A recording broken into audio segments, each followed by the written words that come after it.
In this video, I will show you how to count and open your drawer for the day. So the purpose of opening up your cash drawer is to basically note which of the transactions go to which drawer. So each computer should have its own drawer assigned, and then that computer will tally up all the cash received through that computer, and then those cash drawers should be kept separate for counting at the end of the day. Traditionally, most businesses are only going to have one cash drawer, but oftentimes we do see locations that have more than one.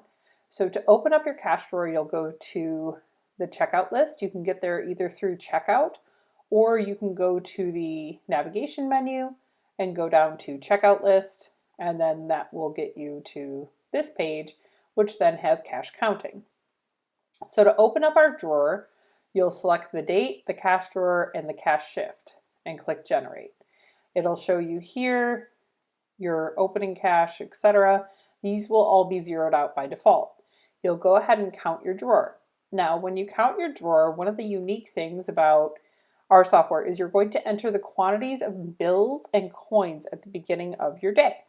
So, for example, if I have three $20 bills and I type in the number 3 here, that will reflect as $60. So you're just counting the number of those bills that you have and putting that in. It sounds a little crazy at first, but it actually makes counting your drawer a lot easier. So you would just go through here and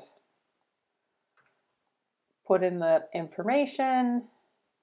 And let's say we have